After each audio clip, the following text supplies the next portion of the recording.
Economicast, una mirada a los hechos que serán noticia en materia económica.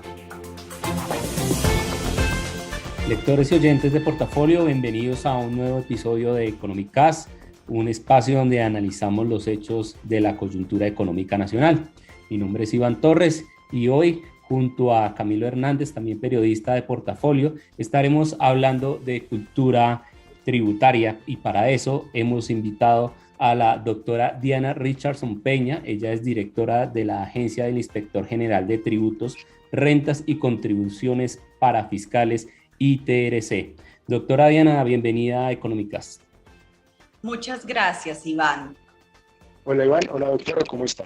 Muy bien, muchas gracias doctora Diana, y pues quisiéramos comenzar esta conversación preguntándole cuál es el balance o qué panorama podemos tener de la cultura tributaria en nuestro país, esto teniendo en cuenta que vamos a tener una temporada también de pago de impuestos, donde la gente ya empieza a declarar renta, donde también está el predial, el impuesto vehicular. ¿Qué hay sobre esto en el país? Sí, bueno, para empezar, Ricardo, el tema de cultura tributaria es algo que definitivamente nos concierne a todos los ciudadanos y a todos los contribuyentes. Es un tema que definitivamente está asociado con la cultura, con la parte educativa que todos nosotros recibimos. El hecho de que nosotros seamos conscientes de que debemos contribuir, de que debemos ayudar a sostener las cargas públicas a partir del cumplimiento oportuno de la obligación tributaria es algo que está en la base de la educación de los contribuyentes y de todos los ciudadanos. Entonces, básicamente, todos esos temas que hemos visto asociados a la evasión, a la elusión tributaria, todos los esfuerzos institucionales que se han realizado en torno a la recaudación y al debido pago y declaración de los tributos, obedece precisamente a la ausencia o falta o deficiencias en materia de cultura fiscal. Es más que todo una cuestión de concientización del ciudadano frente al cumplimiento oportuno de las obligaciones tributarias, oportuno y preciso. Doctora Diana, yo quisiera preguntarle, usted habla de lo importante que es hacer educación, de que los ciudadanos conozcan la importancia de los impuestos, de los tributos. ¿Cómo cree usted que es la mejor forma para educar y que las personas entiendan la importancia de pagar sus impuestos, de enterarse de todo lo que tiene que ver con los recaudos? Sí, bueno, yo soy reiterativa, Iván, Ricardo y Camilo, en el tema educativo. Definitivamente esa es la base que nos puede llevar a nosotros a tener una transformación en el pensamiento, en el sentido que seamos más solidarios y que en la medida en que seamos más solidarios, seamos más capaces de contribuir, porque si todos contribuimos, definitivamente vamos a tener un país más próspero, que es lo que nosotros necesitamos y que tenga suficiente sostenibilidad fiscal. Esa parte educativa de verdad que es muy importante y es algo que debe implementarse incluso desde el colegio, en todos los niveles de escolaridad y en los hogares. También en el tema ético, esa parte educativa implica también la ética, y la ética implica que el contribuyente sea transparente en el manejo de sus tributos, que sea transparente en las declaraciones que está presentando tributarias al Estado, que no estemos buscando la manera de ahorrar, sacando de pronto los ingresos o los activos a los países que se han denominado como no cooperantes o anteriormente paraísos fiscales, o el acudir a ese tipo de prácticas que en últimas están atentando contra el Estado y contra nuestra sociedad. Eso es fundamental. Y también en la parte preventiva, y esa parte preventiva la podemos encontrar en el manejo institucional de gestión de riesgos. En la medida en que se detecten en dónde están los mayores riesgos que permiten o que son proclives a que se escapen los recursos a través de ciertos procedimientos o de ciertas prácticas que no son las más sanas para el Estado, pues vamos a estar cerrando esos espacios. Y hay otro punto que es muy importante importante, Iván Ricardo, que es la denuncia, que todos aprendamos a tener una cultura de denuncia en donde cuando veamos que un contribuyente o que de pronto la gestión pública no se está adelantando de la manera transparente y ética que requerimos, podamos poner en el conocimiento de las autoridades competentes estas situaciones. Eso es lo que considero que nos puede llevar a tener una mejor cultura tributaria en donde se incrementen sustancialmente los ingresos, erradicando las prácticas de evasión y de elusión tributaria. ¿Cómo decirle a la gente, cómo explicarle que pues definitivamente esto no es dinero, de pronto lo que se contribuye no es dinero que se va en saco roto, sino que realmente pues financia muchos proyectos del Estado y que pues realmente evadir puede generar pues sanciones que van hasta con penas de cárcel? Entonces, en ese orden de ideas también nos gustaría que nos contara también o nos ilustrara a qué se expone una persona que es evasora de impuestos y por qué sí debemos hacerlo. Sí. Bueno, Iván Ricardo, el tema de la evasión o de la elusión tributaria pues tiene unas consecuencias penales que son importantes y unas consecuencias de sanciones administrativas que pueden resultar muy gravosas para los contribuyentes que manejan este tipo de prácticas. Yo soy consciente y somos conscientes de que el castigo cumple una función ejemplarizante que es importante, por eso hay que aplicar las sanciones de manera oportuna. Sin embargo, el castigo no es lo que nos va a llevar necesariamente a mejorar esa cultura tributaria que tanto necesitamos. Y ahí es importante que el contribuyente sea consciente de que la consecuencia principal de no cumplir con las obligaciones fiscales es el subdesarrollo, es que el país continúe sumido en las consecuencias del subdesarrollo, de la falta de crecimiento económico, lo que va a conllevar a falta de oportunidades para todos. Yo creo que todos los ciudadanos y los contribuyentes queremos un mejor país, queremos oportunidades para nosotros, mejores condiciones en el servicio de salud, educativas, queremos oportunidades para nuestros hijos y eso definitivamente nos lo va a aportar el Estado en la medida en que recaude lo que verdaderamente corresponde y ahí es el compromiso del contribuyente el que se debe manifestar en el sentido de tener esa conciencia colaborativa y solidaria en el pago de sus tributos. Entonces la consecuencia principal es esa, Iván Ricardo, es seguir sumidos en el subdesarrollo y no contribuir con los propósitos de crecimiento económico que se requieren para el país y para todos. Yo quería preguntarle si tantas reformas tributarias no generan ese efecto contrario de desestimular de pronto a los contribuyentes. Y pues en la coyuntura que está viviendo el país de que se cayó ya una nueva iniciativa y que hoy se está construyendo una tributaria 2.0, tal vez eso genera de pronto un poco de rechazo entre los ciudadanos que son contribuyentes. Eso es algo que no tendría por qué incidir en el sentido de desestimular la declaración y el pago de los impuestos, porque si yo tengo una cultura tributaria sólida, no tengo por qué desestimularme frente a las modificaciones que necesariamente debe efectuar el Estado para incrementar los niveles de recaudo y de ingresos públicos.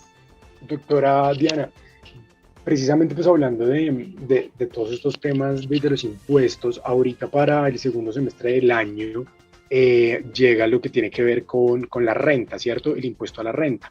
Y siempre hay muchas como dudas alrededor de este y la gente no entiende muy bien la diferencia entre declarar renta y pagar renta. ¿Usted nos puede, por favor, aclarar en qué se diferencian estas dos? Sí, pues esos son temas que corresponden a la regulación legal tributaria en el sentido de que ciertos contribuyentes a partir de determinados parámetros económicos debe declarar en un acto de transparencia debe decirle al Estado, mire, mis ingresos son tantos, pero de acuerdo con los parámetros regulatorios de la declaración, pues no necesariamente tiene que pagar el tributo, o sea, su ejercicio rentístico no va a devenir en la obligación de efectuar un pago necesariamente por ese periodo gravable. Es básicamente eso, y pagar es cuando el ejercicio rentístico de efectuar la declaración implica que debe efectuar el pago, de pronto por el nivel de ingresos, porque no hubo suficientes deducciones. Eso ya tiene que ver, Camilo, con el tema técnico, con el ejercicio técnico de efectuar la declaración de renta. ¿Y por qué no todos tienen que pagar? Pues porque no se llegan a los niveles en los que efectivamente se debe incurrir en ese pago, sino simplemente declarar. Declarar no equivale a pagar, es cierto. Doctora Diana, en ese sentido, ¿cómo podría uno, o en qué términos está el país en términos de evasión, de ilusión? Bueno, pues sí, hay unas cifras muy preocupantes. Esas cifras ustedes las pueden encontrar en la página de la DIAN, se pueden encontrar también en el marco fiscal de mediano plazo del Ministerio de Hacienda del periodo 2019, que nos habla de un aproximado del 30% del total de recaudo, y las cifras de la DIAN pues también nos hacen unas precisiones importantes en IVA y en el impuesto sobre la renta. Entonces, por ejemplo, en IVA nos hablan de unas cifras de evasión del 23.6% del tributo, en renta del 35.8%. Esas cifras dan aproximadamente entre 10.4 billones en materia de IVA y 25.4 en renta. Esas son, digamos, unas proyecciones que se han efectuado frente a la evasión. Entonces, pues claramente son unas cifras preocupantes, porque son ingresos que se están perdiendo y que podrían ser invertidos en desarrollo económico y en el cumplimiento de los fines del Estado. Otra pregunta de carácter educativo, doctora. Hay diferentes tipos de rentas, ¿cierto? Está la laboral, de capital, de trabajo. ¿Cuáles son las diferencias entre cada una de esas rentas? Las rentas están clasificadas para efectos de realizar la declaración como tal. Yo tengo que declarar los distintos ingresos que tengo. Entonces, si tengo, por ejemplo, un ingreso laboral y aparte del ingreso laboral tengo unos honorarios por determinados servicios, o tengo rentas de capital, o de pronto tengo dividendos por inversiones en acciones, pues digamos que hay casillas puntuales en la declaración de renta que me indican qué es lo que debo declarar por cada rubro. Eso es para determinar el nivel de ingresos que tengo para efectos de la declaración y del pago fiscal, del denuncio fiscal que estoy efectuando al Estado. Doctora Diana, yo quisiera también que fuéramos cerrando esta conversación contándole también o ilustrando a los oyentes sobre cuáles pueden ser esas implicaciones que tienen para ellos no declarar oportunamente esos impuestos. Y también si nos puede contar cuáles pueden ser como los errores involuntarios más frecuentes que, a pesar de que no se hagan de manera voluntaria, pues no los eximen de responsabilidades. Sí, bueno, pues realmente en cuanto a las implicaciones, Iván Ricardo, yo reitero lo señalado en la pregunta anterior, que independientemente de las consecuencias penales o de sanciones administrativas, sanciones por mora, por extemporaneidad, en fin, todas esas implicaciones administrativas que están reguladas en el Estatuto Tributario, la implicación verdadera, la implicación de fondo es que estamos incrementando niveles de corrupción al no realizar o al no buscar realizar los denuncios tributarios que tenemos que hacer con suficiente transparencia. Estamos incrementando la pobreza del país al no generarse los recursos públicos que el Estado requiere. Estamos afectando los niveles de transparencia y por ende estamos comprometiendo el desarrollo económico del país. ¿Qué tan optimistas podemos ser, o es el Estado, o podemos ser los colombianos todos, de que realmente pues, haya un cambio sustancial en la cultura tributaria? ¿Usted cree que ese cambio se puede dar en el corto plazo? ¿Qué podemos esperar? Yo creo que sí. Yo creo que parte de lo que estamos viviendo en este momento en el país, de toda esta convulsión económica, política generada por la pandemia, por toda la situación de problemática social por la que estamos atravesando, yo creo que sí debe contribuir en algo para incrementar los niveles de conciencia colectiva y solidaria en todos los ciudadanos. La acabamos de ver en los gremios colombianos que se comprometieron y en aportar parte de sus ingresos en la generación de recursos públicos. Entonces, todo eso contribuye a la generación de una conciencia colectiva más solidaria, Iván Ricardo. Entonces, ese es el punto de partida para que tengamos una cultura tributaria sana.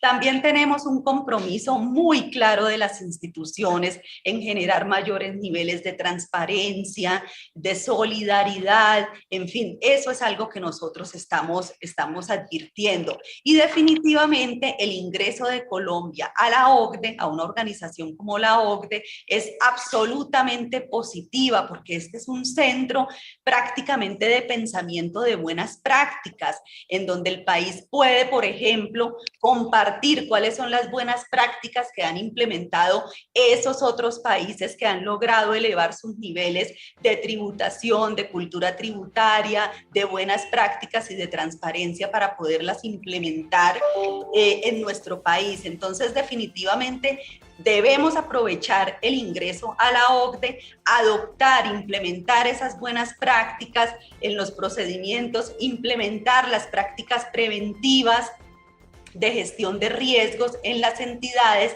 Todo eso va a contribuir a que sí haya un verdadero cambio, partiendo de la conciencia colectiva de solidaridad que nos va a permitir elevar los niveles de cultura tributaria, apoyada en esas buenas prácticas que están implementando las entidades. Doctora Diana, ya para finalizar, nos puede comentar, le puede comentar también a nuestra audiencia a dónde va a parar ese dinero que se recauda con los impuestos, en qué se invierte, para que la gente tenga la claridad de qué se hace con ese dinero. No, pues definitivamente existe una ley de presupuesto. En esa normativa presupuestal es en donde se puede, digamos, establecer qué se está haciendo con los recursos públicos y existen, por supuesto, las competencias de vigilancia y control de entidades como, por ejemplo, la Contraloría, en donde están verificando que efectivamente lo que se recauda por ingresos públicos sea destinado a los propósitos que se han establecido por parte del gobierno para el efecto. ¿Y qué opina usted de la reforma tributaria 2.0 que se está armando? Bueno, todo apunta definitivamente a incrementar esos niveles de solidaridad fiscal y en ese sentido es muy positivo advertir esa disposición de aportar solidariamente a los ingresos públicos, al incremento de los ingresos públicos por parte de los empresarios y de los gremios. Bueno, doctora, muchísimas gracias por su tiempo, por resolver todas las dudas que teníamos. A nuestros oyentes los invitamos a que sigan conectados con Economicast y con el portal portafolio.co para que siempre estén enterados de toda la información económica del país y del mundo. Economicast, un podcast de Portafolio para la casa editorial El Tiempo.